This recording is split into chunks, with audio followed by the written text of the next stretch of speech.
1 in the morning, the day before the run.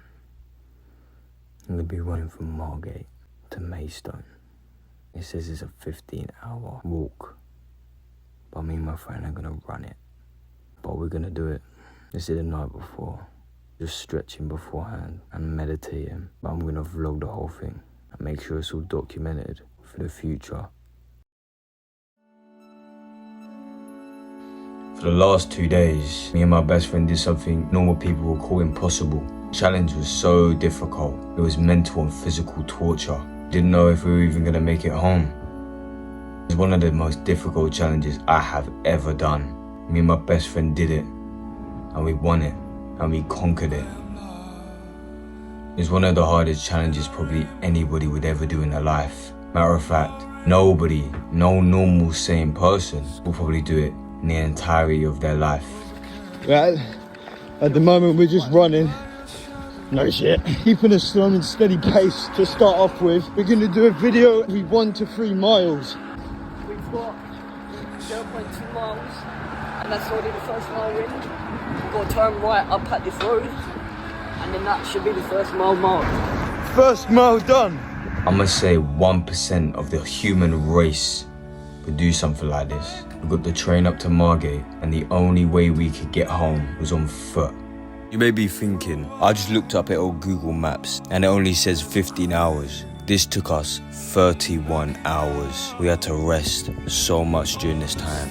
We had shattered knees, our shins was fucked, our feet were bruised and swollen, our ankles were inflamed. We had to sleep outside in the cold. It took us 31 hours. Our walking pace was so slow because we physically couldn't run or walk with any sort of speed.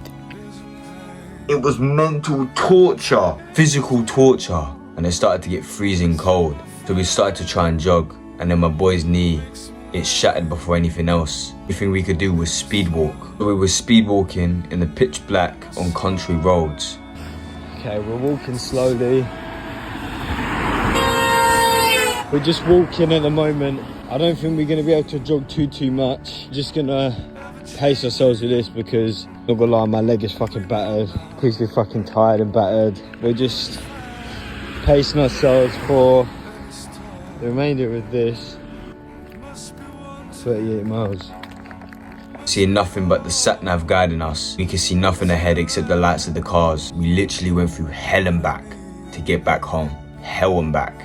We'll take the pressure off our bodies by sitting down, and then when we got back up it hurt even more.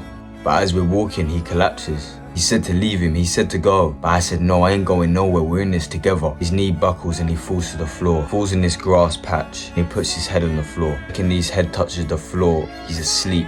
He passes out. At the time, I didn't know what the fuck was going on, so I picked him up. I was physically carrying him in my arms. I was prepared to die carrying him, walking home. My ankles, my foot, carrying him. I was ready to die carrying my brother. Thank God he woke up, he opened his eyes and he said to put him down. And as he tried to stand up, he instantly collapsed again. But we sat down on this street in Faversham, us walking slow with our little sticks, and we used them as canes because we physically couldn't walk by ourselves. You don't understand how much we had to push ourselves to get home. Each sign that went by, we were sitting there staring at it, seeing if it was Maidstone. Each sign that we went by, we were watching ourselves leave the destination we was at to the destination we needed to go. Hours and hours and hours and hours. Miles upon miles upon miles.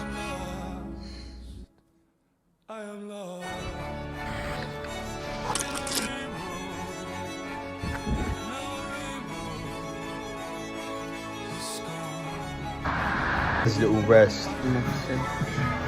He's too tired. So fucking painful. Felt like an eternity, man. Battered and we're bruising. We still got ages to go left. Doesn't matter what happens. You gotta keep pushing. Gotta keep going. Literally just lying there for a bit. 12 more miles. Shouldn't have a little snap break. Maidstone.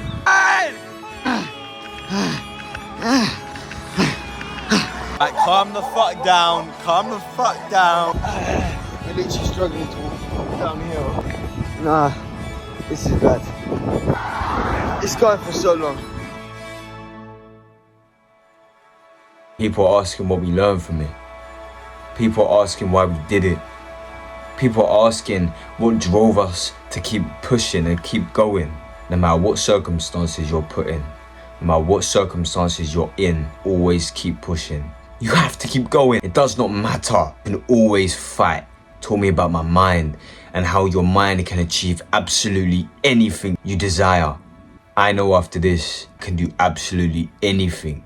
I could do anything I ever set my mind to after doing this. The fact that I'm trying to say is, struggle now so your future self can thank you for everything you've ever done. I thank myself 1,000,000,000% for doing what I did. Me now, thanks me then. I wasn't walking all that time for him back then. I was walking for now, me being home. So a lot of you watching this video, you're watching this for entertainment, or you're just watching it just to keep yourself entertained. You're gonna scroll off and do absolutely nothing with yourself. Scroll off and be mediocre. You're gonna scroll off and do what everybody else does. But there's gonna be 1% of you, that 1% of you who are like me, who will push themselves and watch this video and think I could do something better with myself. I could train an extra bit. I could train. If I can walk for 31 fucking hours, you can do more. It's about your mind and how strong you could be in. Stop being a loser.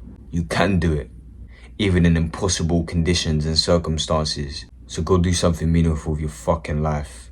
Because if you don't, you're just gonna end up nothing. You're gonna die wishing you did something. I am lost.